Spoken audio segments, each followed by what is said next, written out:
بسم اللہ الرحمن الرحیم۔ السلام علیکم سامعین کرام، آج کا بیان اختلاف اور افتراق میں فرق کے بارے میں ہے۔ سامعین کرام، محبت پھیلائیں، امت ٹوٹ گئی، امت گروہ بن گئی۔ میری بات لکھ لیں، چاہے سورج مغرب سے نکل آئے، اختلاف ختم نہیں ہوگا۔ اختلاف انسان کی فطرت ہے اور اللہ نے اجازت دی ہے، اختلاف باقی رہے گا۔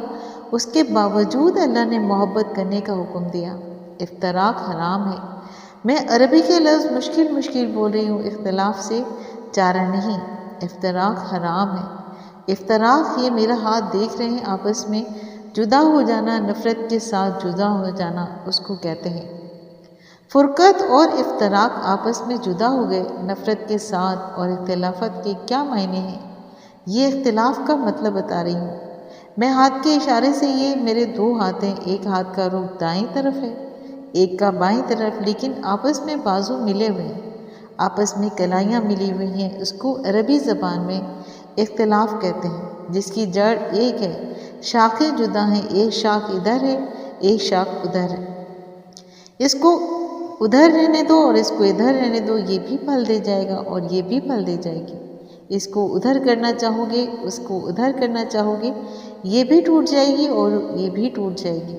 اور درخت اگر اکیلا کھڑا رہے گا تو تمہیں کچھ نہیں ملے گا۔ اختلاف اور میری فطرت یہ نہیں ختم ہو سکتا۔ سامعین کرام، حضور اکرم صلی اللہ علیہ وآلہ وسلم کی موجودگی میں اختلاف ہوا۔ بخاری شریف کی روایت بتا رہی ہوں کہ آپ نے لشکر بھیجا، آپ موجود، آپ صلی اللہ علیہ وسلم نے فرمایا کہ جو اللہ اور آخرت پر ایمان رکھتا ہے، عصر کی نماز بنو قریظہ میں پڑھے۔ بنو قریظہ پر حملہ کرنا تھا تو وقت عصر کا تنگ تھا، آپ صلی اللہ علیہ وآلہ وسلم بھاگے، وہاں سے 7 میل کا سفر تھا۔ راستے میں عصر کا وقت ہو گیا، یعنی وقت جانے لگا، سورج پیلا ہونے لگا، تو بعض صحابہ نے کہا کہ نماز جا رہی ہے، بھئی نماز پڑھ لیں۔ دوسرے صحابہ نے کہا کہ بنو قریظہ میں ہی پڑھیں گے۔ انہوں نے کہا کہ اللہ کے بندے، قضا ہو جائے گی۔ کہا ہو جائے قضا، ہمیں اللہ کے نبی صلی اللہ علیہ وآلہ وسلم نے کہا تھا کہ بنو قریظہ میں ہی پڑھنی ہے، تو وہیں جا کے پڑھیں گے۔ دوسرے کہنے لگے کہ بھئی اس کا مطلب یہ تھوڑی ہی تھا کہ قضا کر دیں، ہم مطلب کچھ نہیں جانتے، ہمیں اللہ کے نبی صلی اللہ علیہ وآلہ وسلم نے کہا تھا کہ بنو قریظہ میں ہی پڑھنا ہے اور ہم وہیں پڑھیں گے۔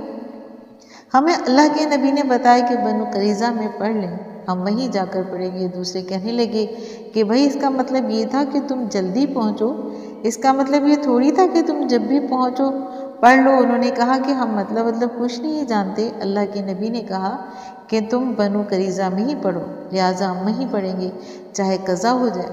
دوسرے نے کہا کہ ہم قضا نہیں کریں گے، ہم نماز کیسے ادا کر دیں، وہ تو اللہ کا حکم ہے۔ آدھے صحابہ یہ کھڑے ہو گئے اور آدھے صحابہ چلتے رہے۔ جو کھڑے ہو گئے انہوں نے ادا کی اور جو چلتے رہے ان کی قضا ہو گئی۔ انہوں نے آگے جا کے مغرب پڑھی اور عصر قضا پڑھی۔ اگلے دن اللہ کے نبی تشریف لائے، اور کاش اللہ تھوڑا سا سینہ وسیع کر دے، اور اگر دل تھوڑے سے کھلے کر لو تو ساری وادی، ساری دنیا اور ساری امت میں امن پھیل سکتا ہے۔ اب میری بات سنیں کہ ان دونوں میں سے ایک حق پڑتا، یا ادا کرنے والا یا قضا کرنے والا، کوئی بھی یہ غلط ہے۔ اگر قضا والے صحیح ہیں تو ادا والے غلط، اور اگر ادا والے صحیح ہیں تو قضا والے غلط۔ دونوں میں سے ایک غلط ہے۔ یہی آج ہمارا جھگڑا ہے کہ تم غلط، تم غلط۔ اب اللہ کے نبی صلی اللہ علیہ وآلہ وسلم کا فیصلہ سنیں کہ اگلے دن آپ تشریف لائے، کہا کہ یا رسول اللہ صلی اللہ علیہ وآلہ وسلم، ہم نے قضا کر کے پڑھی۔ دوسروں نے کہا کہ یا رسول اللہ، ہم نے ادا کر کے پڑھی، کون سچا ہے؟ آپ صلی اللہ علیہ وآلہ وسلم نے کہا کہ دونوں ہی ٹھیک ہے۔ ایک ہی وقت میں حق دونوں جگہ ہو سکتا ہے۔ اتنی وسعت تو پیدا کریں کہ جتنی اللہ کے نبی نے دی، کیونکہ اگر درخت کی ساری شاخیں ایک طرف ہو جائیں تو درخت کی ساری خوبصورتی ختم ہو جاتی ہے۔ اب دیکھیں کہ ایک یوں جا رہا ہے، ایک یوں جا رہا ہے، اور ایک یوں جا رہی ہے، ایک سیدھی جا رہی ہے، اس سے تو چھتری بنتی ہے، اسی سے تو سایہ بنتا ہے اور ان پر پھل لگتا ہے۔ یہاں پر تو باغات ہیں، ہمارے ہاں آم کے باغات ہیں، خوبانی کے باغات ہیں، چاروں طرف شاخیں ہوتی ہیں، ان میں پھل لگتا ہے، وہ لٹکتا ہوا خوبصورت لگتا ہے۔ اگر سارا درخت ایک ہی طرف کو ہو جائے تو کیسا لگے گا؟ درخت ہی ٹوٹ جائے گا، جڑ اکھڑ جائے گی، اور سارا بوجھ ایک طرف آئے گا تو نیچے کی شاخوں پر پھل نہیں آئے گا اور ان پر روشنی نہیں پہنچے گی۔ شاخیں ادھر ادھر ہوئی تو روشنی نے بھی سفر کیا اور ہر جگہ پہنچ گئی۔ دائیں بائیں سے بھی روشنی آئی، مشرق سے بھی آئی اور مغرب سے بھی، شمال سے بھی اور جنوب سے بھی چھن چھن کر آئی، جس سے اندر میں لگنے والی ٹہنیوں کو بھی اللہ تعالیٰ نے پھل لگا دیا۔ میرے بھائیوں اور بہنوں، یہ امت ہے۔ امت یہ فرقے نہیں ہے۔ جو فرقہ وارد کو دعوت دے گا وہ امت کو برباد کرے گا۔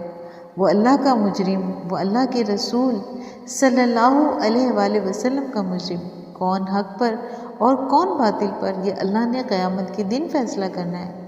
ہم تو محبت سے رہیں، اختلاف رائے کے باوجود محبت کرنا سیکھیں اور نفرتوں سے بچیں۔ نفرت پھیلانے والے قیامت کے دن بڑے ذلیل و خوار اٹھائے جائیں گے، بڑے برباد کر دیے جائیں گے۔ اس امت کی بنیاد میں اللہ تعالیٰ کے نبی کی قربانیاں ہیں، اس کے صحابہ کی قربانیاں ہیں، ان کی اولاد کا بہتا ہوا خون ہے۔ حضرت عبداللہ بن عباس رضی اللہ تعالیٰ عنہ نے خواب میں دیکھا کہ عصر کا وقت ہے اور آقائے دو جہاں حضور اکرم صلی اللہ علیہ وآلہ وسلم پر مٹی پڑی ہوئی ہے اور ایک بوتل میں خون ہے اور زمین سے خون اٹھا اٹھا کر بوتل میں ڈال رہے ہیں۔ پوچھا کہ یا رسول اللہ صلی اللہ علیہ وآلہ وسلم کیا ہوا؟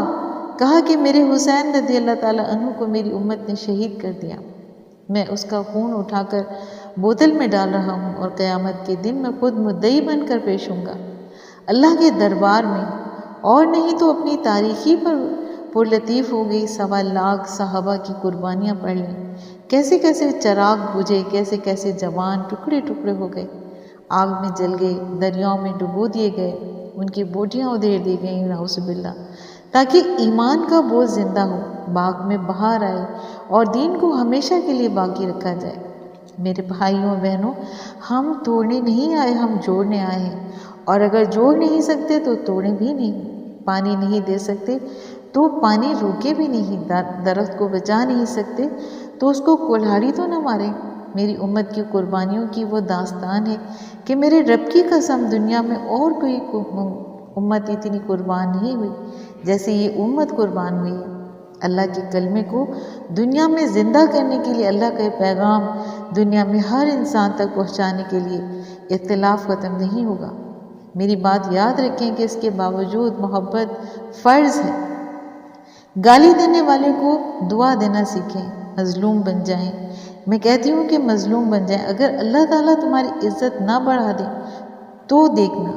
سامعین کرام، ظلم کبھی بھی پنپ نہیں سکے گا، اور امت کو توڑنے والا ماتھے پر محراب سجا کر آئے، روزے رکھ کر پیٹ کو کمر سے لگا کے آئے، لمبے لمبے سجدے کر کے جسم کو کیل کی طرح سکھا کے آئے، اگر اس نے امت کو توڑا ہوگا تو کبھی بھی نبی کریم صلی اللہ علیہ وآلہ وسلم کی شفاعت نہیں پا سکے گا۔ سمجھ لیں کہ اپنے نبی صلی اللہ علیہ وآلہ وسلم کی قربانیاں، کیا تمہیں اپنے صلی اللہ علیہ وآلہ وسلم کا طائف میں پتھر کھانا یاد نہیں رہا؟ نبی صلی اللہ علیہ وآلہ وسلم کی ساری رات رونا تمہیں یاد نہیں رہا؟ وہ تو اپنی امت کے ظالم کے لیے بھی روئے، فاسق کے لیے بھی روئے، شرابی کے لیے بھی روئے۔ یہ کتنی خوبصورت وادی ہے، یہاں نفرتیں بکھیرنا کوئی عقل کا تقاضا ہے؟ جبکہ حال یہ ہو کہ ساری دنیا کا باطل بھی ہمیں مارنا چاہ رہا ہو، وہ ہم بھی ایک دوسرے کو مارنا شروع کر دیں تو اللہ کو کیا منہ دکھائیں گے؟ سامعین کرام، یہی اختلاف اور افتراق میں فرق ہے۔ اللہ پاک ہمیں دین اسلام کو سمجھنے اور اس پر عمل کرنے کی توفیق عطا فرمائے، آمین۔ اگر آپ کو آج کا بیان پسند آیا ہے تو آپ اپنے چینل فضائل اسلام کو لائک اور سبسکرائب کیجیے اور ساتھ لگے بیل آئیکن کو پریس کیجیے تاکہ آئندہ آنے والی ایسی نئی اور معلوماتی ویڈیوز کا نوٹیفیکیشن آپ کو بر وقت ملے۔ شکریہ۔